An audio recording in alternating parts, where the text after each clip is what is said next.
Hello friend, स्वागत है आप सभी का अपने चैनल द एग्जाम तक पे। फ्रेंड, आज से हम लोग बिहार दरोगा के मुख्य परीक्षा के लिए एडिटोरिया का न्यू प्रैक्टिस सेट जो बुक आया है, टोटल 15 मॉडल प्रैक्टिस सेट है, उसके प्रैक्टिस सेट नंबर 1 को आज के इस वीडियो में हम लोग कवर करेंगे। फ्रेंड, इसका एग्ज़ाम डेट भी आ गया है बिहार दरोगा का। इसका एग्ज़ाम डेट जो है, बिहार दरोगा का एग्ज़ाम डेट जो कि 25/2/2024 को यानी 25 फरवरी को स्टार्ट होने वाला है। इसके लिए हम लोग मुख्य एग्ज़ाम के लिए एडिटोरिया पब्लिकेशन का बुक का प्रैक्टिस जो है सेट पर डे एक प्रैक्टिस सेट लगभग 20 दिनों में हम लोग कवर करने वाले हैं। इसमें सभी 100 लगातार प्रश्नों को हम लोग डिटेल के साथ कवर कराएंगे, तो आप लोग वीडियो में शुरू से अंत तक बने रहिएगा। और अगर वीडियो अच्छी लगी तो आप लोग लाइक कर देंगे, और बिहार दरोगा की तैयारी कर रहे हैं तो आप लोग जो है मेरे चैनल से जुड़ जाएँ, चैनल को सब्सक्राइब कर देंगे, साथ ही बेल आइकन को भी दबा दीजिएगा ताकि इस पर जितने भी वीडियो अपलोड किए जाए उसका नोटिफिकेशन सबसे पहले आप लोगों तक पहुंचे। तो चलिए फ्रेंड, आज हम लोग प्रैक्टिस सेट नंबर 1 को स्टार्ट करते हैं। पहला क्वेश्चन है कि निम्न में से कौन कांग्रेस अध्यक्ष थे जिन्होंने क्रिप्स मिशन व लॉर्ड वेवेल दोनों से वार्तालाप की थी। क्रिप्स मिशन और लॉर्ड वेवेल से दोनों से जो है वार्तालाप करने वाले कांग्रेस के अध्यक्ष जो थे ये थे अबुल कलाम आज़ाद। अबुल कलाम आज़ाद जो कि क्रिप्स मिशन व लॉर्ड वेवेल दोनों से वार्ता करने वाले कांग्रेस अध्यक्ष थे। क्रिप्स मिशन 1942 में भारत आया था और इस समय भारतीय राष्ट्रीय कांग्रेस के अध्यक्ष जो कि अब्दुल कलाम आज़ाद थे।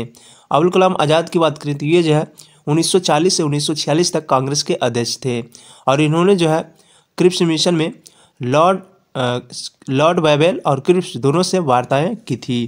तो ये जो है सारे पॉइंट को आप लोग याद रखिएगा। अगला प्रश्न है अनुशीलन समिति थी। अनुशीलन समिति की बात करें तो अनुशीलन समिति जो है ये एक क्रांतिकारी संगठन है। ये जो है एक क्रांतिकारी संगठन है अनुशीलन समिति। और अनुशीलन समिति औपनिवेशिक काल में भारत के स्वतंत्रता संग्राम के दौरान बंगाल में बनाई गई अंग्रेज विरोध गुप्त क्रांतिकारी जो है ये संगठन है। इसकी स्थापना जो है 1907 में हुआ था।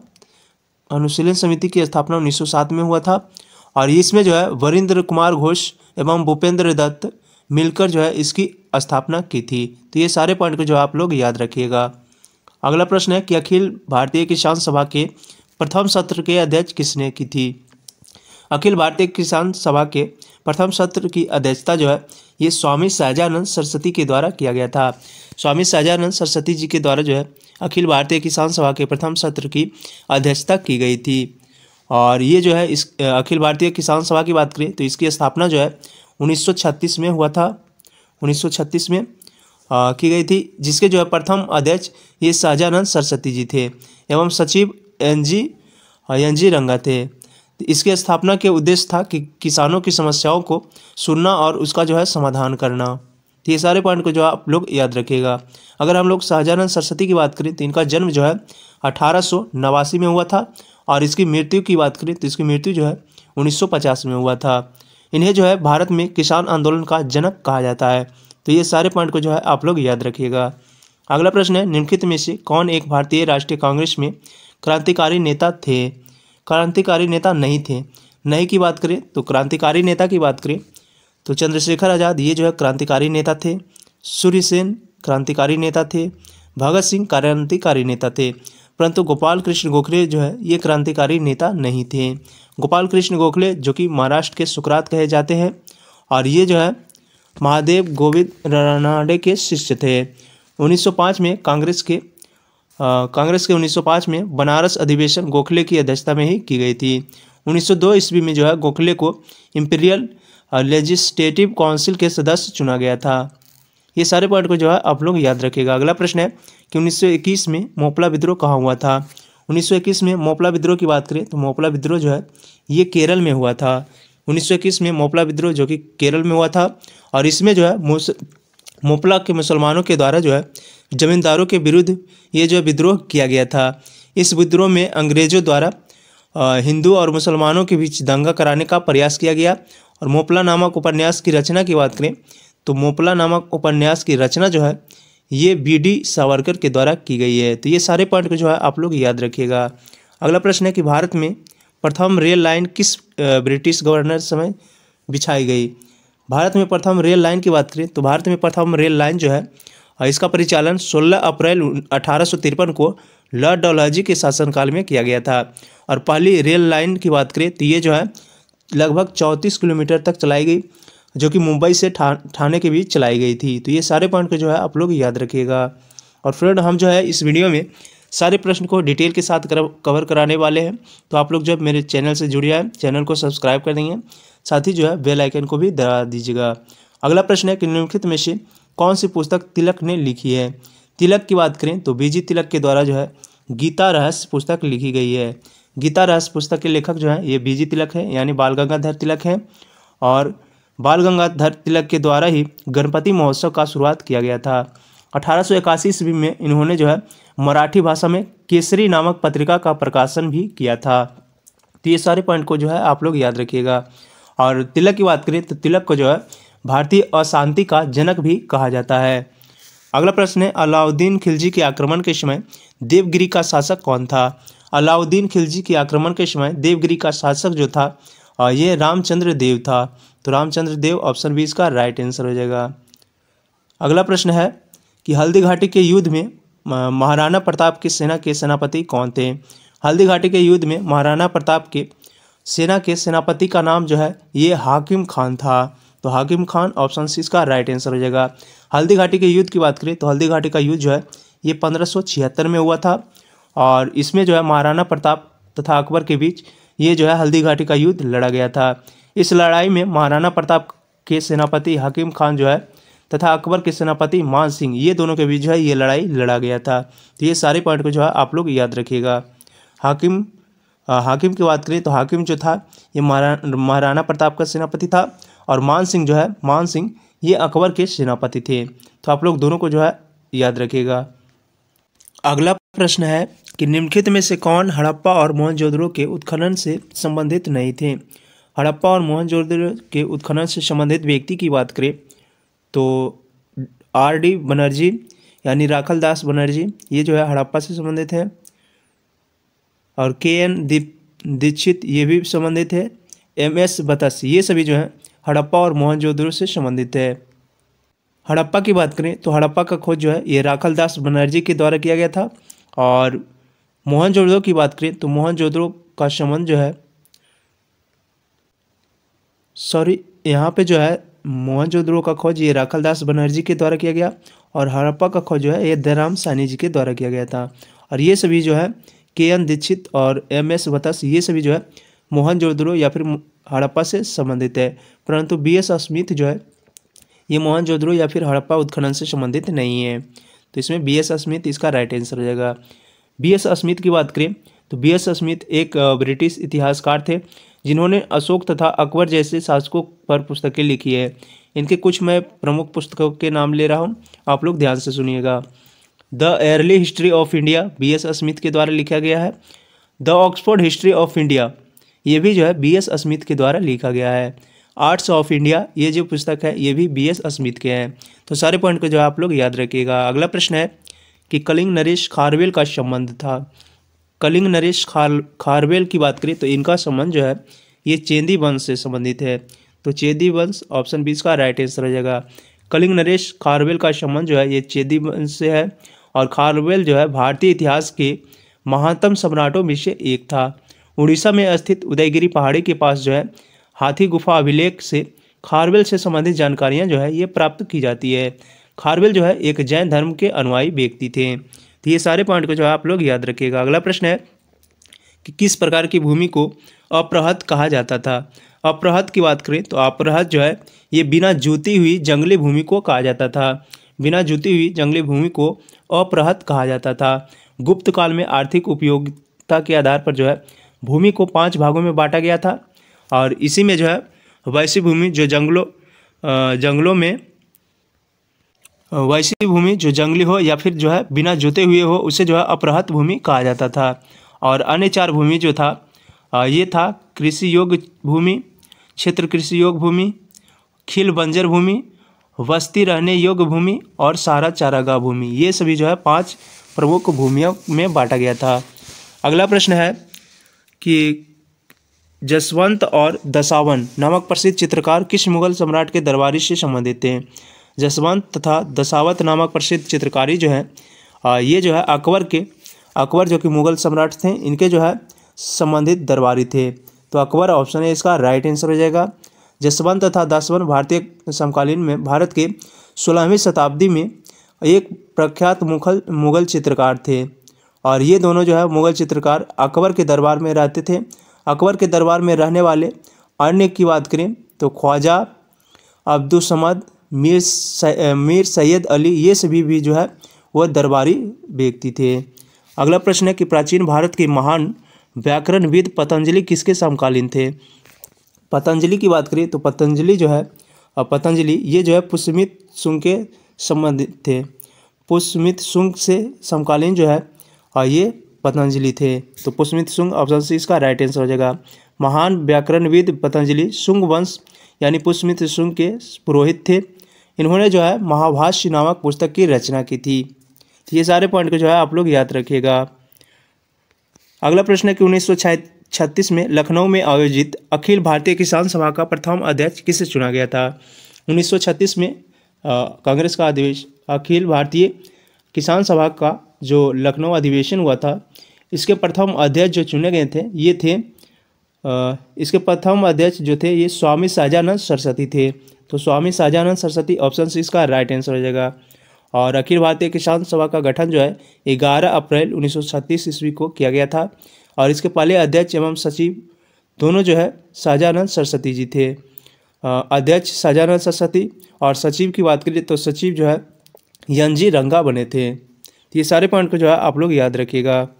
अगला प्रश्न है कि पैराशूट धीरे धीरे नीचे आता है जबकि उसी ऊंचाई से फेंका गया पत्थर तेजी से नीचे आता है, ऐसा क्यों होता है।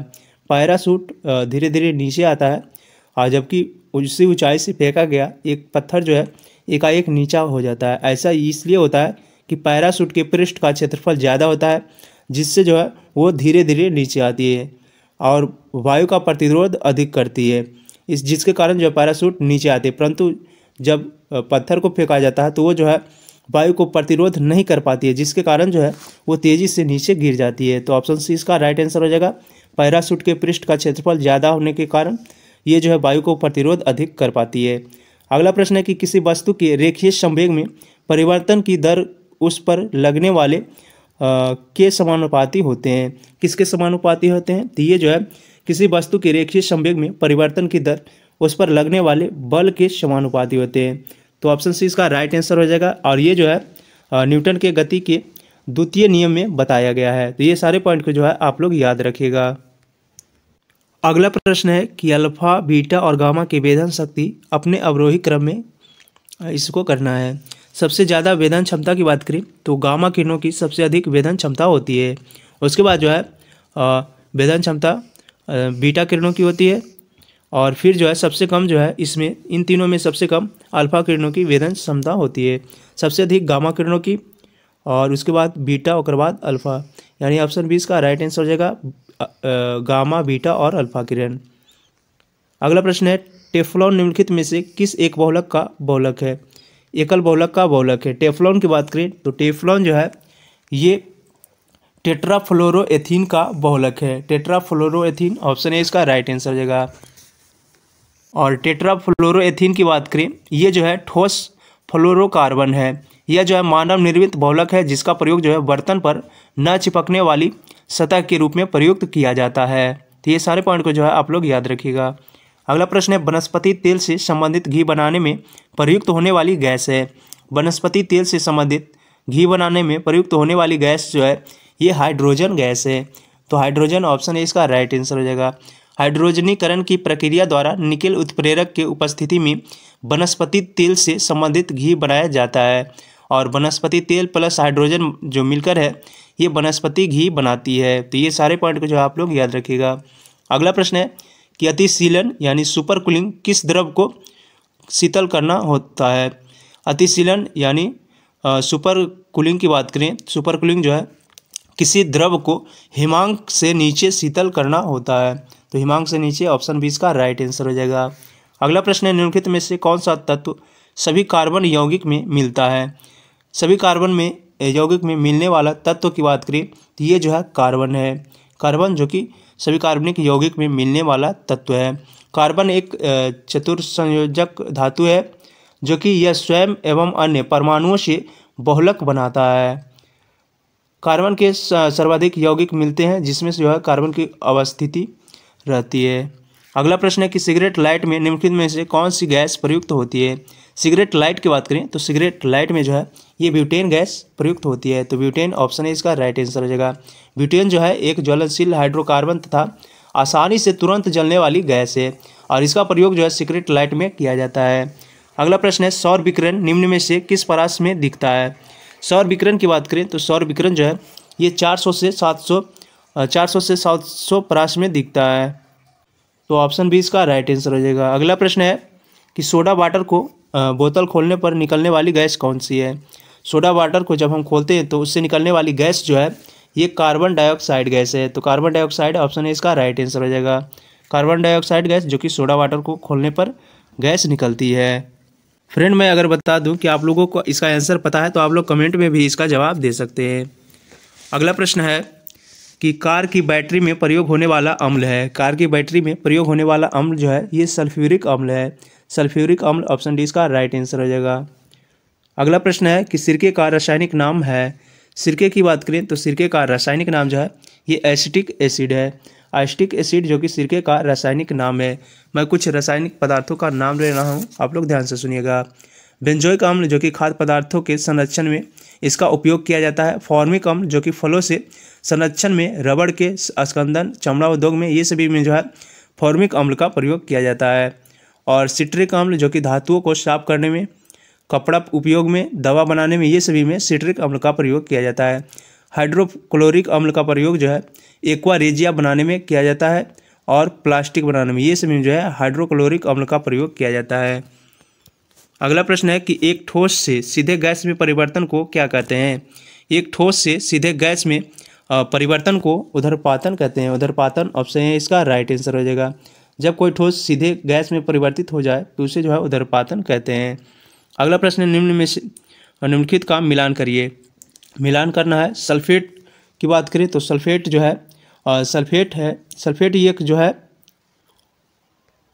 सल्फेट यानी कॉपर सल्फेट जो है ये फंगस नाशी है। तो 1 का 3 हो जाएगा। और पेनिसिलिन की बात करें तो पेनिसिलिन जो है पेनिसिलिन एक प्रतिजैविक एंटीबायोटिक है। यूरिया की बात करें, यूरिया जो है एक उर्वरक है। और मैलाथियान की बात करें तो मैलाथियान जो है ये कीटनाशी है। 1 का 3 जो कि ऑप्शन नंबर सी में है। तो ऑप्शन सी इसका राइट आंसर हो जाएगा। कॉपर सल्फेट जो कि फंगस नाशी है और पेनिसिलिन जो कि प्रतिजैविक है, यूरिया जो कि एक उर्वरक है, मैलाथियान जो कि एक कीटनाशी है। तो ये सारे पॉइंट के जो आप लोग। अगला प्रश्न है निम्न में से किस कोशिका में केंद्रक नहीं होती है। केंद्रक की बात करें तो प्लेटलेट्स में जो है केंद्रक होती है, परंतु मूल रोम कोशिका, लाल रुधिर कोशिका और केंद्रकाणु यानी मोनोसाइट, ये सभी में जो है केंद्रक नहीं पाए जाते हैं। यानी इसका राइट आंसर जो है ऑप्शन बी हो जाएगा। ऑप्शन बी 1, 2 और 4 में केंद्रक नहीं पाए जाते हैं। अगला प्रश्न है कि मानव तंत्र में इंसुलिन किसका उपचायक यानी मेटाबॉलिज्म नियंत्रित करता है। मानव तंत्र में इंसुलिन का चयापचय की बात करें तो इंसुलिन का चयापचय जो है ये कार्बोहाइड्रेट करता है। कार्बोहाइड्रेट ऑप्शन बी इसका राइट आंसर हो जाएगा। अगला प्रश्न है एक हाइड्रोकार्बन जिसमें कार्बन के 2 परमाणु द्विबंध द्वारा जुड़े हो कहलाता है। एक हाइड्रोकार्बन जिसमें कार्बन के 2 परमाणु द्विबंध द्वारा जुड़े होते हैं ये जो है एल्कीन कहलाते हैं। तो एल्कीन ऑप्शन बी इसका राइट आंसर हो जाएगा। अगला प्रश्न है कि डीएन में पॉलीन्यूक्लियोटाइड श्रृंखला में क्या समाविष्ट होता है। पॉलीन्यूक्लियोटाइड श्रृंखला में डीएन में जो है ये एक नाइट्रोजनी क्षारक, डायऑक्सीराइबोज शर्करा और जो है फॉस्फेट समूह ये सभी जो है समाविष्ट होते हैं। तो ऑप्शन ए इसका राइट आंसर हो जाएगा। अगला प्रश्न है ट्राइग्लिसराइड क्या है। ट्राइग्लिसराइड की बात करें तो ट्राइग्लिसराइड जो है एक वसा है। वसा ऑप्शन सी इसका राइट आंसर हो जाएगा। ट्राइग्लिसराइड क्या है तो यह एक वसा है। वसा यानी फैक्ट है जो कि संचित शरीर में पाए जाने वाला वसा एक प्रकार का है और इसका निर्माण जो है हमारे शरीर में भोजन से प्राप्त अप्रयुक्त ऊर्जा द्वारा होता है। अगला प्रश्न है, शरीर में लौह की कमी होने से क्या होता है? शरीर में लौह की कमी होने से रक्त अल्पता होता है, यानी रक्त की कमी होती है। शरीर में आयरन की कमी से एनीमिया यानी रक्त अल्पता रोग उत्पन्न होता है। और आयरन रक्त में हीमोग्लोबिन बनाने में मदद करता है। आयरन जो है ये हीमोग्लोबिन बनाने में मदद करता है, जिसके द्वारा जो है शरीर के प्रत्येक अंग ऑक्सीजन पहुंचाता है। इससे प्रत्येक शरीर के प्रत्येक अंग तक ऑक्सीजन का जो है परिवहन किया जाता है। अगला प्रश्न है कि भारत में राष्ट्रीय आय की गणना में एक समस्या है। भारत में राष्ट्रीय आय की गणना में एक समस्या जो है ये असंगठित क्षेत्र की असमस्या है। असंगठित क्षेत्र में जो है भारतीय राष्ट्रीय आय की गणना नहीं हो पाती है अच्छे से, ये जो है एक समस्या का विषय है। अगला प्रश्न है कि भारत में कृषि पुनर्वित्त प्रदान करने के लिए शिखर स्तर के बैंक का नाम क्या है? इसमें शिखर स्तर के बैंक का नाम जो है ये है कृषि तथा राष्ट्रीय ग्रामीण विकास बैंक, यानी ऑप्शन 20 का राइट आंसर हो जाएगा, कृषि तथा ग्रामीण विकास बैंक। ये जो है भारत में कृषि पुनर्वित्त प्रदान करने वाली शिखर स्तर के बैंक है, जो कि इस बैंक में इसका पूरा नाम की बात करें कृषि तथा ग्रामीण विकास बैंक की, तो इसका पूरा नाम शॉर्ट नेम जो है ये नाबार्ड है। नाबार्ड का जो है ये पूरा रूप है। और नाबार्ड की बात करें तो नाबार्ड जो है ये कृषि तथा ग्रामीण विकास बैंक द्वारा भारत में कृषि वित्त प्रदान किया जाता है। तो ये सारे पॉइंट को जो है आप लोग याद रखिएगा। अगला प्रश्न है कि किसी अर्थव्यवस्था में निम्नलिखित में से किसी एक माप से गिने गुणांक अथवा किसी अनुपात को संबंधित किया जा सकता है। इसमें जो है आय असमानता को इसमें जो है संबंधित किया जा सकता है। तो आय असमानता यानी विषमता को जो है किसी भी अर्थव्यवस्था में निम्नलिखित को किसी भी एक माप से गिने गुणांक अथवा किसी अनुपात को संबंधित किया जाता है। अगला प्रश्न है, मांग के नियमों में निम्नलिखित में से कौन सी एक पूर्ण धारणा नहीं है? निम्नलिखित में से कौन सी एक पूर्ण धारणा नहीं है? मांग के नियम में पूर्ण धारणा की बात करें तो उपभोक्ता की रुचि एवं वरीयता में कोई बदलाव नहीं होना, ये जो है मांग के नियम में पूर्व धारणा है। उपभोक्ता की आय नियत बनी रहती है, ये जो है पूर्व निर्धारणा है। उपयुक्त प्रदर्शन प्रभाव से प्रभावित होता है, ये जो है पूर्ण धारणा नहीं है। तो ऑप्शन सी इसका राइट आंसर हो जाएगा, मांग के नियम में ये पूर्ण अवधारणा नहीं है। अगला प्रश्न है, निम्नलिखित में से राज्य पर विचार करें। पंजाब, उत्तर, आंध्र प्रदेश, और यहाँ पे उत्तर नहीं उत्तर प्रदेश होगा, यहाँ पे उत्तर प्रदेश होगा। उसके बाद जो है आंध्र प्रदेश और पश्चिम बंगाल। इसमें जो है कह रहा है कि भारत में चावल उत्पादन राज्यों में निम्न में से प्रयुक्त में से सही आरोही क्रम यानी बढ़ते क्रम में इसमें सर्वाधिक की बात करें तो सर्वाधिक जो है सर्वाधिक चावल जो है ये पश्चिम बंगाल में होती है, उसके बाद पंजाब में, उसके बाद आंध्र प्रदेश में, उसके बाद जो है उत्तर प्रदेश में होती है। यहाँ पे जो है आरोही क्रम दिया हुआ है, आरोही क्रम यानी बढ़ते हुए क्रम। तो सबसे सर्वश्रेष्ठ जो है पश्चिम बंगाल में चावल होती है, उसके बाद जो है पंजाब में, आंध्र प्रदेश में, और सबसे कम जो है ये ऑप्शन के हिसाब से उत्तर प्रदेश में होती है। अगला प्रश्न है, भौगोलिक अपवर्तन चक्र की संकल्पना इनमें से किसने प्रस्तुत की है? भौगोलिक अपवर्तन चक्र की संकल्पना जो है ये W.M. डेविस के द्वारा किया गया है। तो W.M. डेविस ऑप्शन 20 का राइट आंसर हो जाएगा।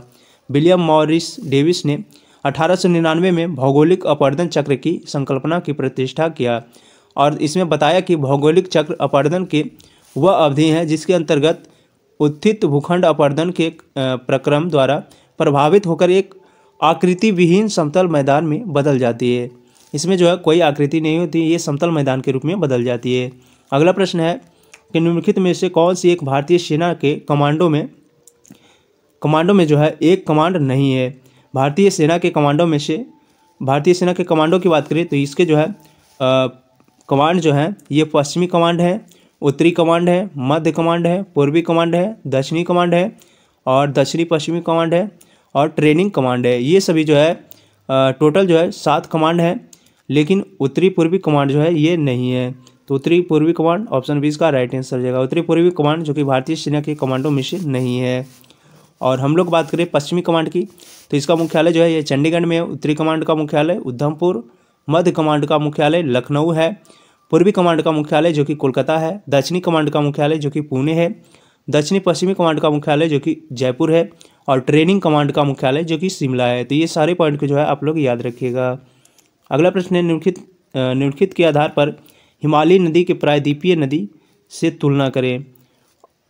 ऑप्शन ए में दिया हुआ है, पहला कथन है कि अधिकांश हिमालयी नदियाँ बारहमासी है, जबकि अधिकांश प्रायद्वीपीय नदियाँ वर्षा पर निर्भर करती है। ये जो बात है ये बिल्कुल सही है। हिमालयी नदियाँ जो होती है ये बारहमासी होती है, और जबकि अधिकांश प्रायद्वीपीय नदियाँ जो है वो वर्षा के कारण आती है। दूसरा कथन है कि हिमालयी नदी के ढाल प्रायद्वीपीय नदी की तुलना में जो है अधिक खड़ा है। हिमालयी नदी की ढाल जो है ये प्रायद्वीपीय नदी की तुलना में अधिक जो है ढाल है, खड़ा हुआ है। तो ये भी कथन जो है ये कथन सही है। लेकिन कथन 3 कह रहा है कि प्रायद्वीपीय नदी हिमालयी नदी की तुलना में अपने रास्ते में अधिक क्षरण का कारण बनती है। ये बात जो है ये गलत है। इसका राइट आंसर जो है ऑप्शन ए हो जाएगा। 1 और 2 कथन सही है। अगला प्रश्न है कि गंगा के मैदान को एक के रूप में वर्णित किया गया है। गंगा के मैदान को जो है ये जियासिन क्लाइन के नाम से भी जाना जाता है। तो जियासिन क्लाइन ऑप्शन से इसका राइट आंसर हो जाएगा। गंगा के मैदान को जो है जियासिन क्लाइन के रूप में भी वर्णित किया गया है। अगला प्रश्न है कि भूमिगत कोयले का दहन किस राज्य में होता है। भूमिगत कोयले का दहन की बात करें तो भूमिगत कोयले का दहन जो है ये झारखंड राज्य में होता है। झारखंड राज्य के झरिया कोल खनन क्षेत्र से लंबे समय से जो है ये भूमिगत कोयले का दहन किया जा रहा है। यह झारखंड का महत्वपूर्ण कोल खनन क्षेत्र है जो कि उन्नत किस्म के कोयले के लिए जाना जाता है। तो ये सारे पॉइंट को जो है आप लोग याद रखिएगा। अगला प्रश्न है कि अर्जुन पुरस्कार किस वर्ष से प्रारंभ हुआ है। अर्जुन पुरस्कार की बात करें तो अर्जुन पुरस्कार जो है इसका प्रारंभ 1961 से प्रारंभ किया गया है।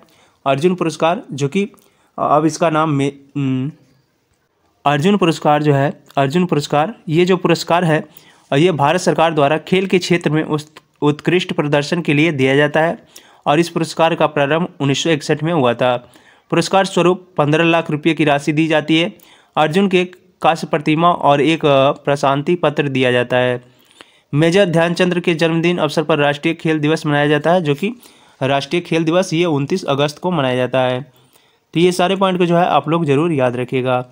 और फ्रेंड अगर वीडियो आपको अच्छी लगी तो आप लोग लाइक कर देंगे, साथ ही जो है चैनल को सब्सक्राइब कर देंगे। अगला प्रश्न है कि तुमालपाली खादान जो है जिसे दुनिया का सबसे बड़ा यूरेनियम का भंडार माना जाता है, ये जो है कहाँ स्थित है।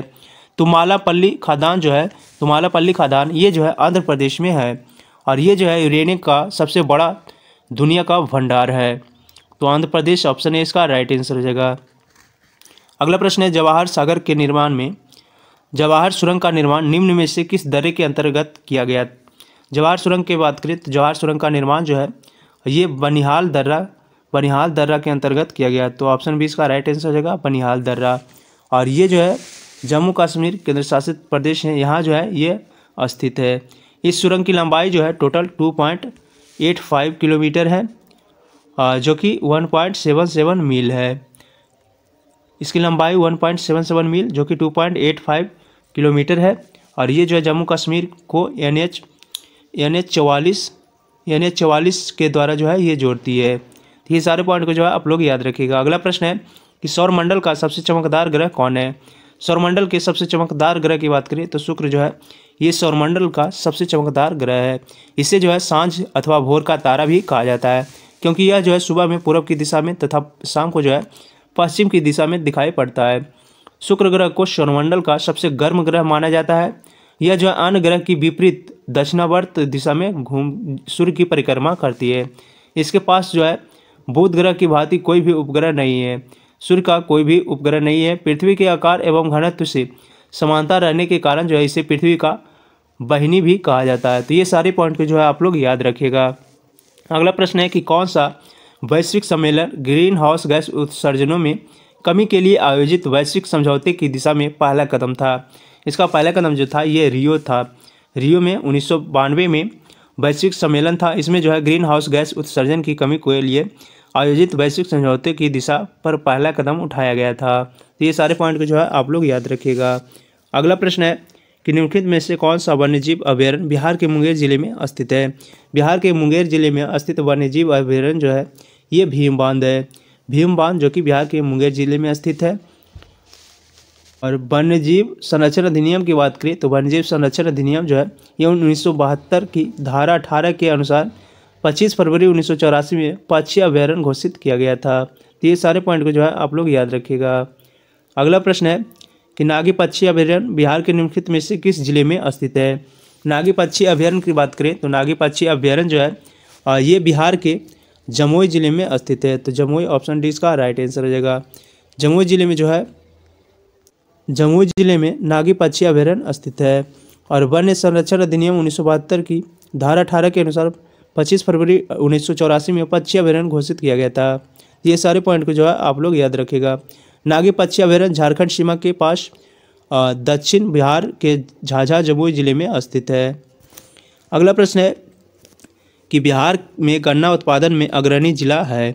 बिहार में गन्ना उत्पादन में अग्रणी जिला जो है ये पश्चिमी चंपारण है। पश्चिमी चंपारण ऑप्शन है इसका राइट आंसर हो जाएगा।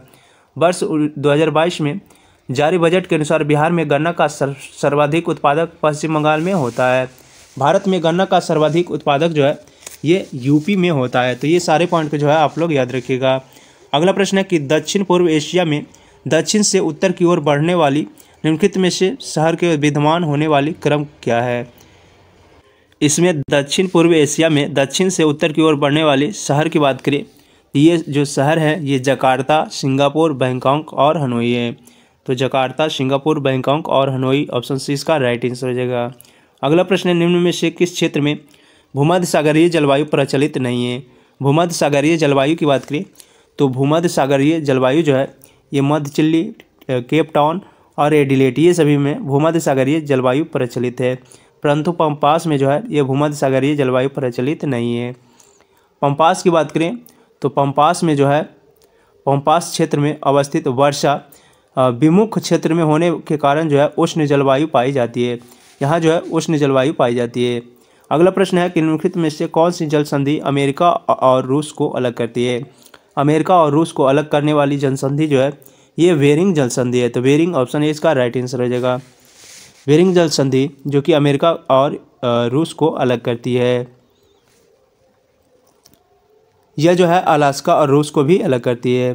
बेरिंग जल संधि जो है ये अलास्का और रूस को भी अलग करती है। अगला प्रश्न है कि चंबल नदी पर राणा प्रताप सागर बांध जल विद्युत परियोजना किस राज्य में स्थित है।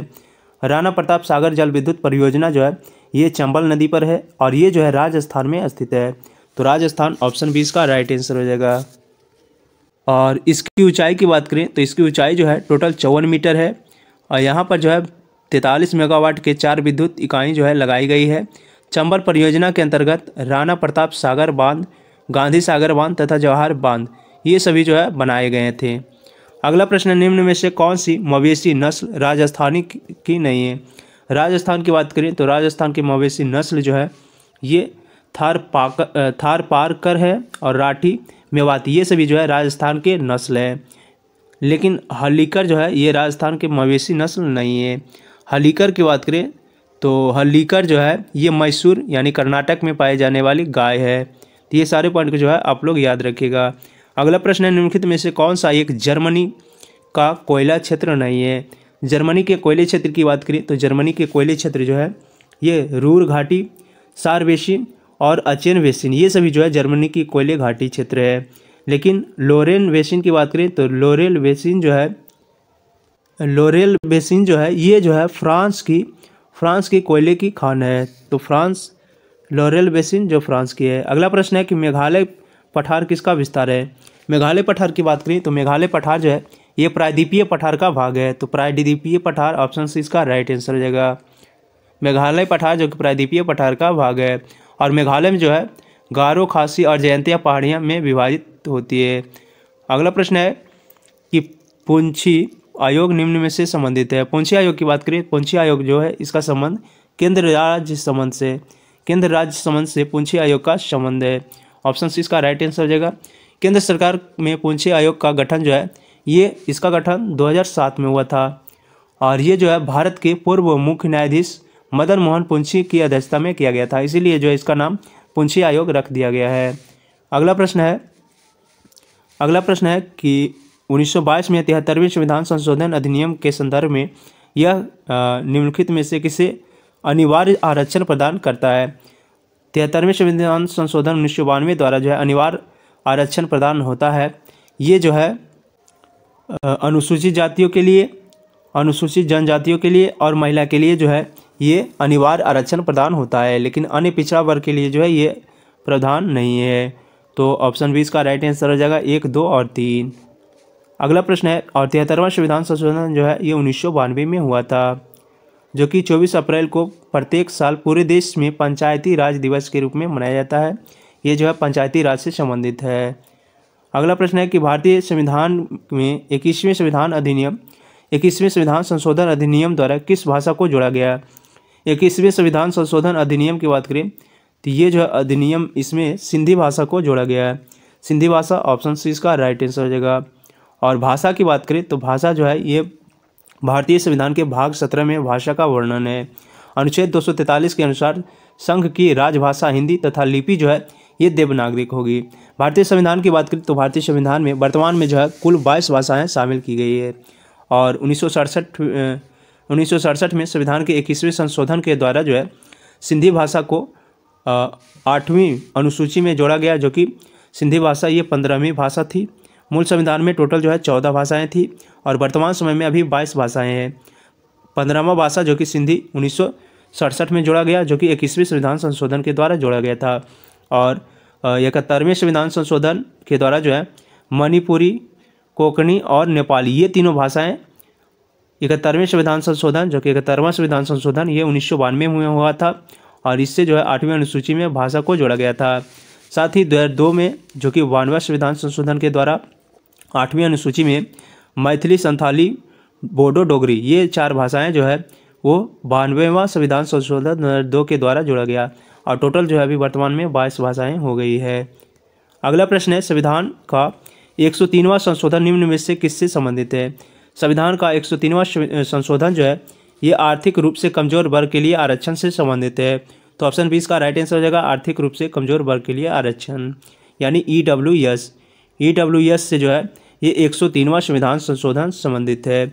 102 की बात करें तो 102वां संविधान संशोधन जो कि OBC से संबंधित है। तो ये सारे पॉइंट को जो है आप लोग याद रखिएगा। EWS में की बात करें तो इसमें जो है 10% का आरक्षण की प्रावधान है, जो कि 103वां संविधान संशोधन के द्वारा दिया गया है। इसमें कमजोर वर्ग के लिए जो है 10% का आरक्षण का प्रावधान दिया गया है। अगला प्रश्न है निम्नलिखित में से कौन सा एक प्रावधान भारतीय संविधान के अंतर्गत संसद के सदस्यों के विशेषाधिकारों तथा उन्मुक्तियों को निर्धारित करता है। इसका वर्णन जो है हमारे भारतीय संविधान के अनुच्छेद 105 में इसका वर्णन मिलता है। तो अनुच्छेद 105 इसका राइट आंसर हो जाएगा। अगला प्रश्न है कि भारतीय संविधान का भाग 16 संबंधित है। भारतीय संविधान के भाग 16 की बात करें तो भाग 16 का संबंध जो है कुछ वर्गों के लिए उपबंधों से है। तो ऑप्शन डी इसका राइट आंसर हो जाएगा कुछ वर्गों के लिए उपबंधों से। भाग 15 की बात करें तो 15 का जो है भारतीय संविधान का भाग 15 इसमें निर्वाचन से संबंधित है। भारतीय संविधान का भाग 16 जो है कुछ वर्गों के संबंध में विशेषाधिकार से संबंधित है। भाग 17 जो कि राजभाषा से संबंधित है। 18 जो कि आपात उपबंध से संबंधित है। और भाग यहाँ पे 12 की बात करें तो 12 जो है ये वित्त आयोग से संबंधित है। भाग 14 जो है अखिल भारतीय सेवाओं से संबंधित है। तो ये सारे पॉइंट को जो है आप लोग याद रखिएगा। अगला प्रश्न है निम्नलिखित में से संविधान सभा की संघ संविधान समिति का अध्यक्ष कौन थे। संविधान सभा के संघ समिति के अध्यक्ष जो थे ये जवाहरलाल नेहरू जी थे। तो जवाहरलाल नेहरू ऑप्शन सी इसका राइट आंसर हो जाएगा। मैं कुछ समिति के नाम ले रहा हूँ और उसके अध्यक्ष के आप लोग ध्यान से सुनिएगा और ज़रूर याद रखिएगा, क्योंकि समिति जो है ये हर बार एग्जाम में पूछा जाता है। संघ संविधान समिति के अध्यक्ष जो कि पंडित जवाहरलाल नेहरू जी थे। नियम समिति के अध्यक्ष जो कि राजेंद्र प्रसाद जी थे। संचालन समिति के अध्यक्ष जो कि राजेंद्र प्रसाद जी थे। और प्रारूप समिति जो कि मोस्ट इम्पोर्टेंट है इसके अध्यक्ष जो कि VR अम्बेडकर थे, यानी भीमराव अम्बेडकर। मौलिक अधिकारों एवं अल्पसंख्यकों हेतु सलाहकार समिति के अध्यक्ष जो कि सरदार वल्लभ भाई पटेल थे। मूल अधिकार उपसमिति के अध्यक्ष जो थे ये JB कृपलानी थे। अल्पसंख्यक उपसमिति के अध्यक्ष जो कि HC मुखर्जी थे। संघ शक्ति समिति के अध्यक्ष जो कि पंडित जवाहरलाल नेहरू जी थे। प्रांतीय संविधान समिति के अध्यक्ष ये सरदार वल्लभ भाई पटेल थे। तो हमने जो है सारी समितियां का और उसके अध्यक्ष का नाम बता दिया है। आप लोग ध्यान से जो है सुनकर याद रखिएगा और इसे जो है कॉपी पे नोट करके भी याद रखिएगा। अगला प्रश्न है कि निम्नलिखित में से किस अधिनियम के अंतर्गत भारतीय विधान परिषद को बजट पर बहस करने का शक्ति प्राप्त है। बजट पर बहस करने का शक्ति प्राप्त है ये जो है भारतीय परिषद अधिनियम 1992 के तहत है। तो यहाँ पे जो है भारतीय परिषद अधिनियम 1892, हमने 1992 बोल दिया। तो ऑप्शन बी इसका राइट आंसर हो जाएगा। भारतीय परिषद अधिनियम 1892 के तहत जो है इसके अंतर्गत भारतीय विधान परिषद को बजट पर बहस करने का शक्ति प्राप्त है। अगला प्रश्न है कि भारतीय संविधान के किस प्रकार की शासन प्रणाली की व्यवस्था की गई है। भारतीय संविधान में जो है शासन प्रणाली की व्यवस्था ये जो है संसदात्मक है। तो संसदात्मक ऑप्शन सी इसका राइट आंसर हो जाएगा। शासन प्रणाली की सामान्यतः दो प्रतियां हैं जो कि संसदात्मक और अध्यादेशात्मक है। ये दोनों जो है दो प्रतियां हैं। ये जो है दो प्रतियां जो कि संसदात्मक और अध्यादेशात्मक, ये दोनों पंक्तियां जो है ये शासन की पंक्तियां हैं। तो भारतीय संविधान में जो पंक्तियां ये है संसदात्मक यानी संसद के द्वारा होता है। अगला प्रश्न है कि निम्नलिखित में से कौन सा संवैधानिक प्रावधान भारतीय संविधान द्वारा ब्रिटिश संविधान से लिया गया है।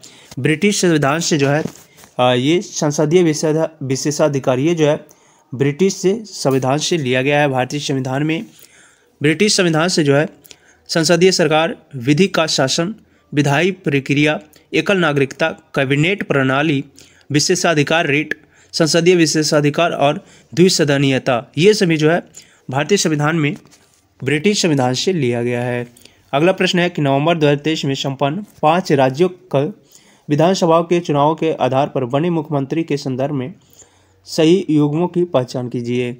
राजस्थान की बात करें तो राजस्थान के मुख्यमंत्री जो है ये भजन लाल शर्मा जी हैं और मध्य प्रदेश के मुख्यमंत्री जो कि मोहन यादव हैं। तेलंगाना के मुख्यमंत्री जो कि रेवंत रेड्डी हैं और तो इनमें से सभी जो है इसका राइट आंसर हो जाएगा। और मिजोरम के मुख्यमंत्री जो कि लाल दुहोमा बने हैं। छत्तीसगढ़ के मुख्यमंत्री जो कि विष्णुदेव राय बने हैं। तो हमने जो है पांचों राज्य के मुख्यमंत्रियों का नाम बता दिया है।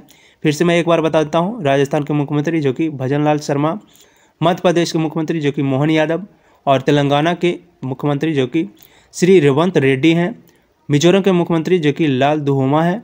छत्तीसगढ़ के मुख्यमंत्री जो कि विष्णुदेव राय हैं। तो सभी को जो है आप लोग ध्यान से याद रखिएगा। अगला प्रश्न है कि बिहार सरकार की जातिगत आधारित जनगणना के रिपोर्ट के अनुसार राज्य की कुल आबादी लगभग कितनी है। जातिगत जनगणना के अनुसार राज्य की कुल आबादी की बात करें तो राज्य की कुल आबादी जो है बिहार राज्य की वो 13,07,25,310 व्यक्ति हैं। तो ऑप्शन ए इसका राइट आंसर हो जाएगा 13,07,25,310। इसमें अनारक्षित वर्ग की बात करें तो अनारक्षित वर्ग के आंकड़े जो है ये 20,29,169 है। पिछड़ा वर्ग में जो है 3,54,63,916 है। अत्यंत पिछड़ा वर्ग जो कि 4,70,80,514 है। अनुसूचित जाति जो कि 2,56,89,820 है। अनुसूचित जनजाति जो कि 21,99,361 हैं। तो हमने जो है सभी के आंकड़े को प्रस्तुत कर दिया है। आप लोग ध्यान से जो है नोट करके याद रखिएगा। अगला प्रश्न है कि इंदिरा गांधी शांति निःस्त्रीकरण पुरस्कार 2023 किसे प्रदान किया गया। इंदिरा गांधी शांति निःस्त्रीकरण पुरस्कार जो है ये पुरस्कार जो है डेनियल बेरेनबोइम और अली अबू खाद, फिर से बोलता हूँ, डेनियल बेरेनबोइम और अली अबू अखाद इन दोनों को जो है ये इंदिरा गांधी शांति निःस्त्रीकरण पुरस्कार 2023 प्रदान किया गया है। तो ऑप्शन डी इसका राइट आंसर हो जाएगा। अगला प्रश्न है हिंदी भाषा के लिए साहित्य अकादमी पुरस्कार 2023 किसे प्रदान किया गया है। हिंदी भाषा के लिए साहित्य अकादमी पुरस्कार 2023 जो है ये पुरस्कार 2023 में जो है संजीव को दिया गया है। तो संजीव ऑप्शन ए इसका राइट आंसर हो जाएगा। और हिंदी भाषा के लिए संजीव को यह पुरस्कार दिया गया है। अंग्रेजी भाषा के लिए जो है नीलम शरण गौड़ को जो है पुरस्कार दिया गया है। मैथिली भाषा के लिए जो है वासुकीनाथ झा को दिया गया है। संस्कृत भाषा के लिए जो है अरुण कुमार मिश्र को ये साहित्य अकादमी पुरस्कार 2023 प्रदान किया गया है। तो सारे को जो है आप लोग याद रखिएगा। अगला प्रश्न है कि वर्ष 2023 के शांति के क्षेत्र में नोबेल पुरस्कार किसे प्रदान किया गया है। शांति के क्षेत्र की बात करें तो शांति के क्षेत्र में जो है वर्ष 2023 में नोबेल पुरस्कार जो है नगरिस मोहम्मदी, जो कि ईरान के हैं नगरिस मोहम्मदी को जो है शांति के नोबेल पुरस्कार 2023 प्रदान किया गया है। शांति के क्षेत्र में नगरिस मोहम्मदी को 2023 का नोबेल पुरस्कार प्रदान किया गया है। और साहित्य में जॉन ओलाव फोन्स को जो है नोबेल पुरस्कार दिया गया है। भौतिकी के क्षेत्र में 3 को दिया गया है, जो कि पियरे ऑगस्टिनी, फेरिक कॉल्स और एनियल, इन तीनों को जो है भौतिकी के क्षेत्र में नोबेल पुरस्कार 2023 दिया गया है। चिकित्सा के क्षेत्र में कैटालिन कारिगो और ड्रू बुशमैन, इन दोनों को जो है चिकित्सा के क्षेत्र में नोबेल पुरस्कार 2023 दिया गया है। तो आप लोग सारे को जो है याद रखिएगा। अगला प्रश्न है कि वेलकम टू पैराडाइज पुस्तक के लेखक कौन है। वेलकम टू पैराडाइज पुस्तक के लेखक जो है इसके लेखक द्विकल खन्ना है। द्विकल खन्ना ऑप्शन सी इसका राइट आंसर हो जाएगा। बर्निंग रोज इन माई गार्डन, इसके लेखक जो है सलीमा नसरीन है। और वेलकम टू पैराडाइज इसके लेखक जो है द्विकल खन्ना है। रोमन स्टोरीज पुस्तक के लेखक जो कि झुम्पा लाहिड़ी हैं। और बी ऑल्सो मेक पॉलिसी, इसके लेखक जो है सुभाष चंद्र गर्ग हैं। तो ये सारे पॉइंट को जो है आप लोग याद रखिएगा। अगला प्रश्न है कि नवंबर-दिसंबर 2023 में संपन्न अंतर्राष्ट्रीय शिखर सम्मेलन COP28, जो कि नवंबर से दिसंबर 2023 तक हुआ था, निम्नलिखित में से किससे संबंधित है। COP28 की बात करें तो इसका संबंध जो है जलवायु परिवर्तन पर अंकुश से है। ऑप्शन सी इसका राइट आंसर हो जाएगा। और COP28 जो कि नवंबर से दिसंबर 2023 में संपन्न हुआ था। COP28 की बात करें तो COP28 जो है ये जो है संयुक्त राज्य अमेरिका में 30 नवंबर से 13 दिसंबर 2023 तक संपन्न हुआ था। और ये जो है दुबई में संपन्न हुआ था। तो ये सारे पॉइंट को जो है आप लोग याद रखिएगा। अगला प्रश्न है कि यूनेस्को द्वारा निम्न में से किसे मानवता की अदृश्य सांस्कृतिक विरासत घोषित किया गया है। मानवता की अदृश्य सांस्कृतिक विरासत जो है ये घोषित किया गया है, ये गरबा नृत्य को घोषित किया गया है। तो गरबा नृत्य ऑप्शन इसका राइट आंसर हो जाएगा। और गरबा नृत्य जो है ये गुजरात की नृत्य है। अगला प्रश्न है कि भारत की विकास यात्रा के लिए 5D की अवधारणा किसने प्रस्तुत किया था। भारत की विकास के लिए 5D की अवधारणा जो है ये भारत के राष्ट्रपति द्रौपदी मुर्मू के द्वारा ये जो है प्रस्तुत किया गया था। तो ऑप्शन ए इसका राइट आंसर हो जाएगा। भारत के राष्ट्रपति जो कि द्रौपदी मुर्मू, इनके द्वारा जो है भारतीय सूचना प्रौद्योगिकी संस्थान IIT लखनऊ के दूसरे दीक्षांत समारोह में जो है इसे प्रस्तुत किया गया था। अगला प्रश्न है ICC वर्ल्ड कप 2023 निम्न में से किस देश की टीम ने जीता है। ICC वर्ल्ड कप 2023 की बात करें तो ICC वर्ल्ड कप 2023 जो है ये ऑस्ट्रेलिया के द्वारा जीता गया है। ऑस्ट्रेलिया, और इसका आयोजन जो है ये भारत में हुआ था। और ऑस्ट्रेलिया जो है भारत को हरा करके 6 विकेट से हराया था भारत को। और 6 विकेट से हराकर भारत को जो है Australia cup world cup ICC world cup जो था वनडे वर्ल्ड कप, इसे 2023 में ऑस्ट्रेलिया ने जीत लिया था। तो ऑस्ट्रेलिया ऑप्शन। तो फ्रेंड हमने जो है आज की इस वीडियो में टोटल 80 प्रश्न को कवर करा दिया है। इसके बाद जो है 20 प्रश्न जो कि मैथ के हैं, तो मैथ आप लोग देख लीजिएगा। और हमने जो है सभी प्रश्न को डिटेल के साथ कवर कराया है। अगर वीडियो आपको अच्छी लगी तो आप लोग वीडियो को जो है लाइक कर देंगे। और चैनल को अभी तक सब्सक्राइब नहीं किए तो चैनल को भी सब्सक्राइब कर देंगे। तो चलिए फ्रेंड, अब हम लोग नेक्स्ट वीडियो में प्रैक्टिस सेट नंबर 2 को कवर करेंगे। वीडियो अगर अच्छी लगी तो आप लोग लाइक ज़रूर कीजिएगा और अपने दोस्तों के साथ भी अधिक से अधिक शेयर जरूर कीजिएगा। चलिए तो फ्रेंड, अब हम लोग अगले वीडियो में मिलेंगे। आज के लिए इतना ही। जय हिंद।